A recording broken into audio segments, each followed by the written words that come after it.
Welcome to Promote, Profit, Publish. I'm your host, Juliet Clark, and today we have somebody who's going to be really helpful for you guys launching books. But before we get started, I want to remind you to go over and take our quiz at www.promoteprofitpublishquiz.com.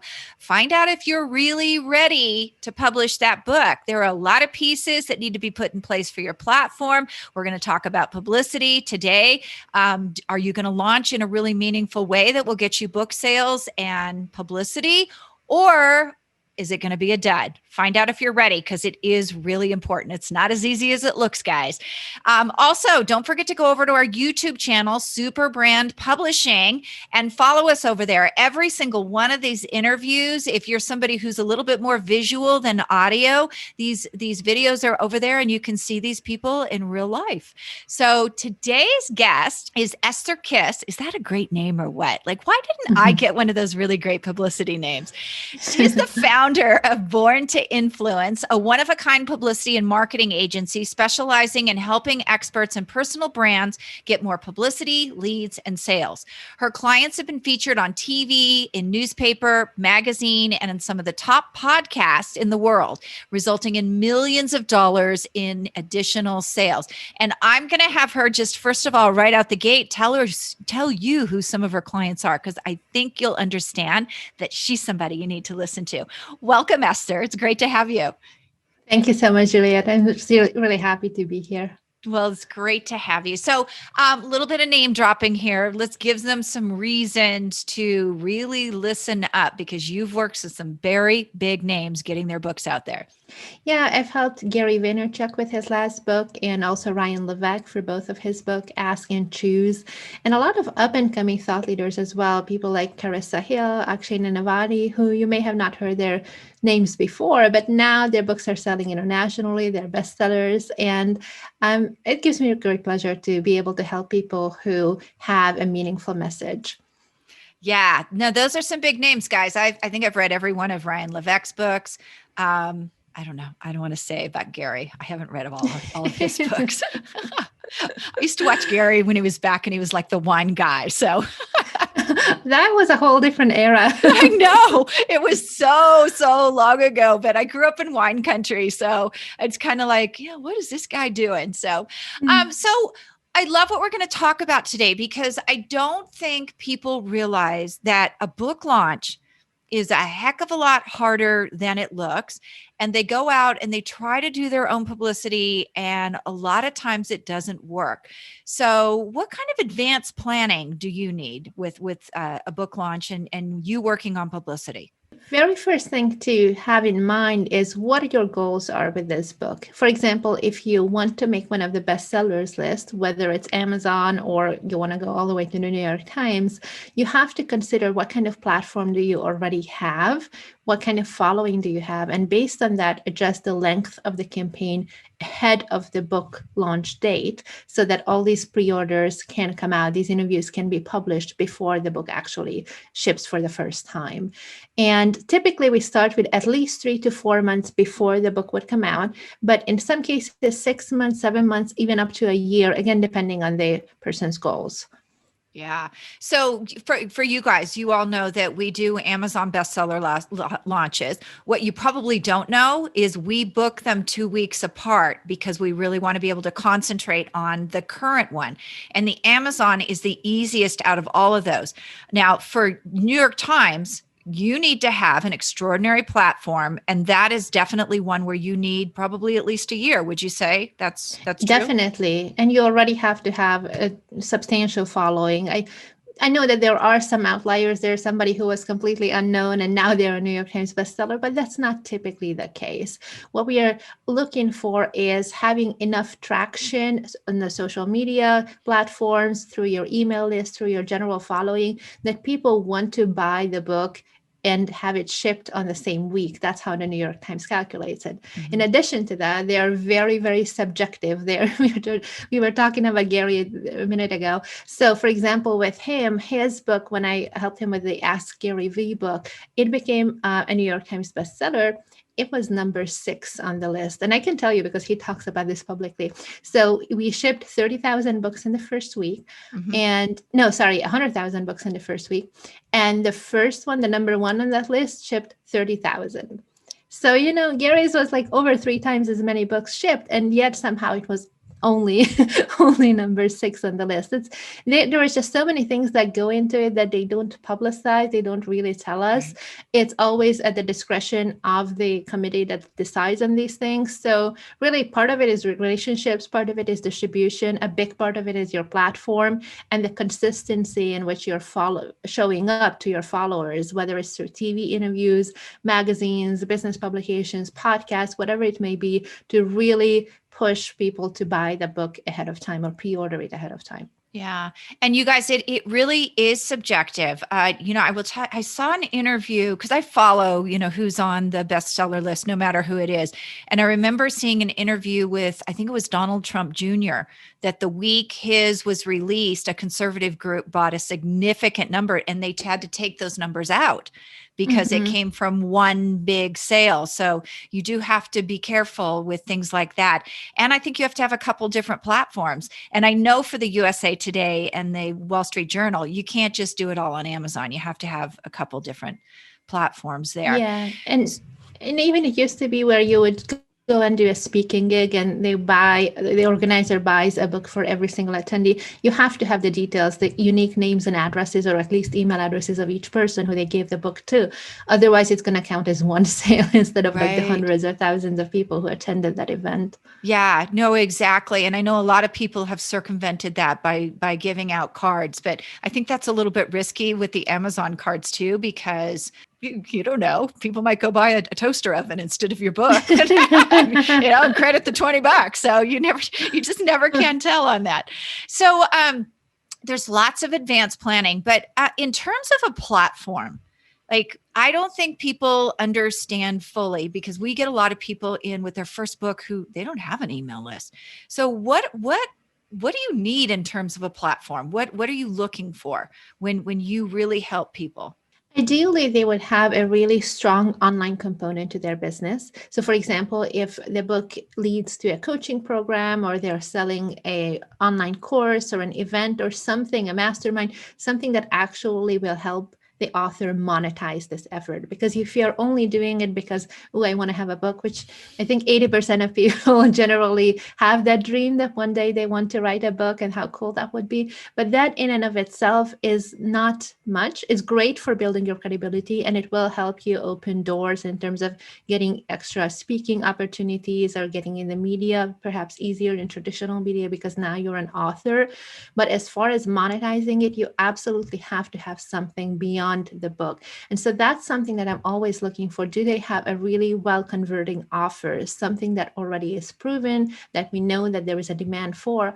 And if there is a demand, then we know that there is a community, whether it's through the form of an email list or a Facebook group, or they have their own personal Rolodex of people who are just coming to them through referrals for working with that author in a coaching or consulting or whatever capacity. That's important, because those are your supporters. Those are the people who can put the word out there. They will buy a book for themselves, but they also buy 5 others for, other copies for their clients or for friends and family to give it away, because that way they really help you have that momentum initially to get as many books as possible. So looking at the community that you already have, that's really, really important. Okay. So when people put together their request for publicity, and I think this is where a lot of people get really tangled up, is they try to do it themselves. What can you talk a little bit about doing it yourselves, when you should do it yourself, why you should do it yourself, and how you should do it yourself? Because I think a lot of people don't understand that their book's not relevant, or there's a lot that goes into that.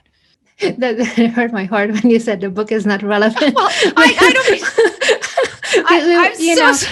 I'm so sorry. Let me rephrase that. So we released a book this summer, which in normal times may have not been like relevant in terms of needed today. We actually released it a little bit earlier with the riots that happened in May because it was a social justice book. So that's something it was easy for her to book herself because that's what her book was about. So I didn't mean that people's books aren't relevant. I know. I'm just teasing. But I think that there is a really good point to that too, is because a lot of people think that their book is more important to the media than it may appear on the surface. As an example, if it's a memoir and you're not a well-known person, that's a hard push, right? If it's a how-to book, if it's a nonfiction book, if it's something that is a fascinating story and it really gives actionable advice to people, that's a different thing. So I would look at, where are you right now in terms of publicity? Have you done anything before? Were you featured on TV, on radio, in magazines, on podcasts? If you have that track record in terms of publicity, it may be a place for you to start there. Reach out to those media outlets where you've been before, ask them for an interview as a follow-up interview or as a second interview specifically about the book, and ask them for introductions. Who can they connect you with who also would be interesting, whose audience would be interested in your message? That's one. The second thing is reaching out and cold pitching where you don't have the relationships. Is that worth your time? Is it in your zone of genius? If you're the kind of person who really connects very easily, you build relationships really quickly, it may be worth it. But if you're running a business, if you're already busy with clients and with all the other things that go into marketing a book, it's wise sometimes to hire somebody who can do the publicity for you, because they already have those relationships with all types of media outlets. They can guide you through, they can help you with the media training, especially if you haven't done media before. There is a way to presenting your message that needs to address certain talking points so that every new audience who comes in contact with you, they are wanting to hear more. So you really need to think through that. What are some of the things that they need to hear and believe in order to want to take the next step with you? But at the same time, also not make it so that you're always having the same 5 talking points at every single interview. And, you change out the name of the show and it's basically the same thing. That's not going to help, because if you consider versus speaking, for example, if you're speaking on stages, those audiences will not physically follow you from one city to the next to hear you speak again. But with media, they will want to listen to this podcast and the next podcast and watch this Zoom interview and watch that TV interview. Like they read that article. They really want to see everything if they like you. And so the messaging part is super important, where you want to have one unique nugget that is only for that media outlet, only for that show. Maybe you pull an example of something that just happened yesterday, or you saw something with a client happening last week, or a new revelation, or you're phrasing the example in a different way. So that's a really important part of it, where a publicist can help you identifying those talking points. The other thing too is, how do you make it relevant to the media? Like, for example, the social justice topic with riots, that was a great, we call it a hook, right? It was, of course, written because it was written already on that topic anyway. But that's something, if it's not that obvious of a match for mainstream media, you always want to look at, what are my core skill sets? What's my experience? And how can I relate it to something that's trending? That's a timely topic, maybe an upcoming holiday. Like, this is the end of January right now. So maybe if you have a relationship book, you want to do a Valentine's Day campaign. Now is the time to start pitching Valentine's Day type topics for mainstream media, but make it really interesting with a unique angle that you have, like dating during quarantine or something like that. That would be really interesting for people in the mainstream as well. Yeah. So I don't think that a lot of people realize that if you're on TV or even on a radio show, it's not like a podcast where we can kind of meander and, we can really go as long as we think the audience will be engaged. There are hard stops with those two types of media. Does a publicity person train on that as well? Because the last thing you want to do is use your 2 minutes on TV and ramble.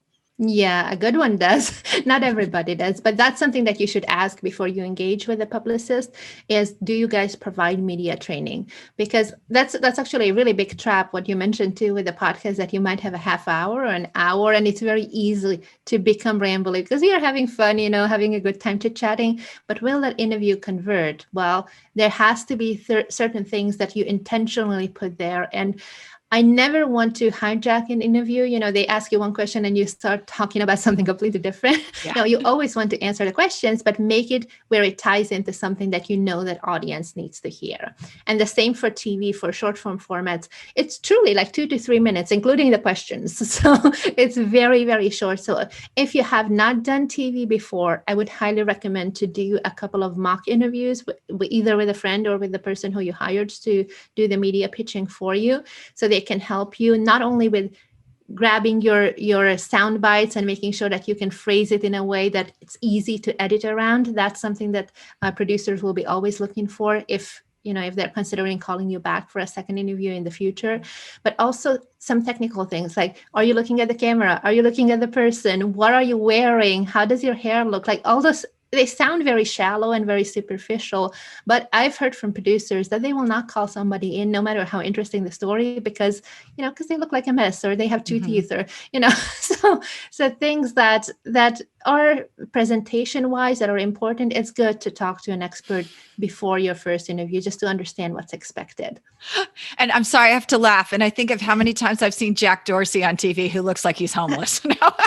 And yet they interview him anyway. Totally. But that's a kind of unique situation. Like being the CEO of Twitter is kind of like running the world, right? So they kind of have to talk to him. Yeah, that's very true. That's very true. But the reason I asked that question is I actually, and I'm going to give you guys a sort of a tip here.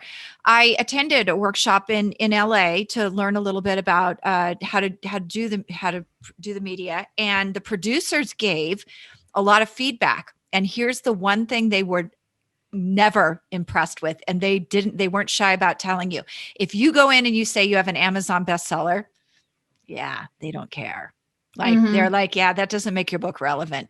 And I think it's going through things like that and really hearing that from professionals that helps you understand what your publicity person is doing for you, because then they don't have to tell you.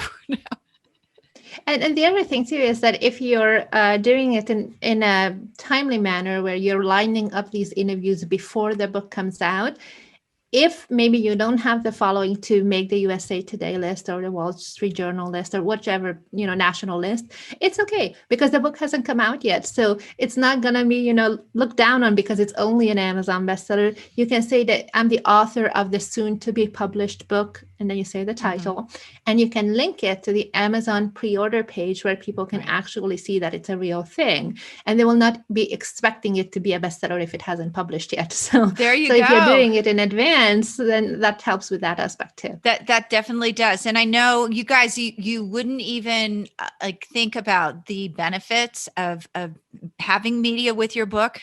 One of our clients was recently on ABC, a morning show, and she sold almost 500 books in a matter of minutes. So those interviews and knowing how to do them well and getting yourself booked and invited back through a publicist can be really, really meaningful, not only for your sales, but for your exposure as well.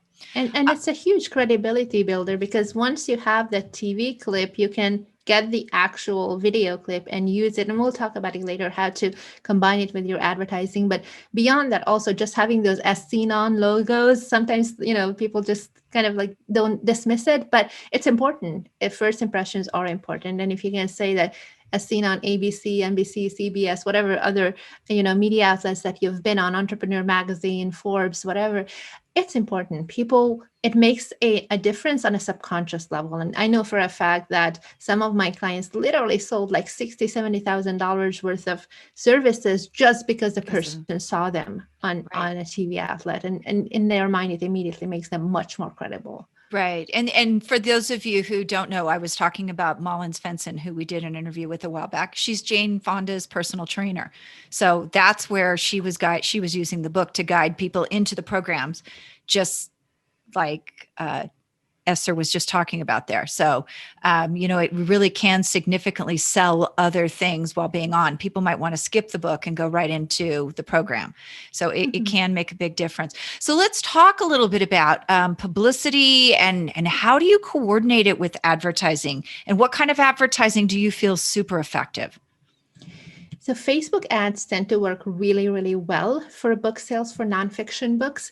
Amazon ads for when you're doing an Amazon bestseller campaign. And by the way, I don't do any advertising myself, but I do help people with a strategy once their book comes out or their interviews come out, then we look at, okay, what do you have already set up in terms of your funnels, your email marketing, your social media, your Facebook ads, Google ads, whatever it may be. And then we take some of those things and put it there as a retargeting ad. Now, if you're very numbers driven, you're very direct response minded, then you might want to go super granular. Like, for example, with Ryan Levesque, he would do a unique coupon code for every single podcast that he did. And he knew that this particular podcast sold 5 books, this one sold 200. Like, he would know that. But then also you are able to follow it back to, okay, how many of those people, the quality of the listeners, right? How many of those people actually then bought the mastermind, or they came to an event, or they bought the online course. So you can really see the monetary value. Now, I don't think that you necessarily have to do that granular of a tracking, because you don't know, like that podcast may have been where they made the purchase, but maybe they listened to 5 other interviews before. There is no way to track it in that kind of depth, right? Mm-hmm. And the other thing is, it's not like you can split test it and go and do the same show again, But it gave him peace of mind, and it gave him a proof of concept. And we know for a fact that even just within the first year, we added $1.8 million to his business and sales because of these podcast interviews. So it's good to know if you want to. But the key thing is, take your TV clip or your Forbes article or whatever where you are featured, and then put it as an ad, as the content for the ad in your retargeting campaign. So if people came to check out the book page and maybe they did not pre-order, or they went to your website to some other area, your blog or your landing page or something, and they did not purchase, you start retargeting them. And in the person's mind, it's as though, oh, I saw this guy on TV, or I read this article in the Huffington Post. And really, you are putting it in front of them because you know that they've been already to your site, but you're not just putting an ad at, hey, buy my book, that right. There is that ad fatigue and blindness that people just skip it. But if there is valuable content, and that's where the messaging comes in, an interesting piece of interview, where that actually helps people, they get really sucked into your world, and they want to know more, and they start falling in love with you, and then the purchase is easy. Yeah, it is. And by the way, you guys, when I see, and probably you too, when I see buy my book, buy my book, buy my book, I know you didn't build a platform, because you wouldn't have to do that if you had done all this the right way. So that's really interesting. You guys, for retargeting, for those of you who don't understand ads, you have a book ad, and then the people who click but don't purchase, you can turn around and retarget something else at them. So that's where she's talking about, to use that clip where you've been on media, or, to redirect them in some other area. So it's sort of, the first one's sort of awareness. The second is sort of building on that trust and personal. So that's really. And we've all experienced this before. Like if you go on Nordstrom and you check out some shoes, but you don't buy them, and then suddenly you see those shoes everywhere. They're putting it in front of you. And now we have the opportunity to do that ourselves also for our books. Yeah, but I hate that, because if I go to Nordstrom's and I see a pair of Manilows, and then I'm like, I'm not going to buy them. I'm going to be good. I'm not going to spend that kind of money. And then they're haunting you. Keep showing up. Yeah, they're like haunting me. They're chasing me around. Buy me, buy me, buy me. So far I've been good, not succumbed, but that's pretty funny. But that's what they're doing with the ads. So be aware of that. So where can we find you? If we want to know more, if we want to get involved in a campaign and find out, how long, what's the deal, where can we find you? So there's a lot of free information on my website, borntoinfluence.com. And if you feel ready, or you want to have a chat and see if this is something that we can help you with, just email me at Esther, ESTHER, at borntoinfluence.com. That's the easiest way to get in touch. Well, thank you. This was so much great information. I don't think people realize that you need to, you can't finish the book and publish it and then start publicity. It just doesn't work that way. It's interesting. A lot of people think that, well, if I have a couple of weeks before the book comes out, it's enough. That's really crunch time. That's very, very late. We can't, that will be basically like an ongoing continued campaign. It's not really directly for the launch. Most people who I work with, they're still writing the book when we start the publicity. They've decided on the title, perhaps they have the cover design, although that's not even always necessary, and they have the synopsis for the book. Right. Those are the most important things, because now we can pitch it, and maybe we decide on the URL where the pre-order will be, even if the page is not built yet, but at least we have the URL. By the time that interview comes out in 2-3 months, it will be ready. You will have the page, but at least now we can start setting up those interviews and coordinate the times for recordings. And then that's another thing too, why it's sometimes really great to work with a publicist, is because they have the relationships and they can negotiate sometimes at times for when those interviews come out. You know, you don't want to have them too early, but also not too late. So it has to be spread out just right. It does. And that is such a great point, because most, I have a self-publishing company, and most self-publishing companies, you literally hand them the manuscript, tell them the cover idea, and that's all you get. We actually start 3 to 4 months out developing that back cover blurb. Do we need a landing page? So we work with all that up front. Do we have endorsements? Do we have testimonials? Because you can put those into the description. So that's a good reason to start, in addition, and work with a company that'll work with that, as well as get you hooked up with a publicist at the appropriate time instead of when it's too late. All really great points, Esther. Thank you.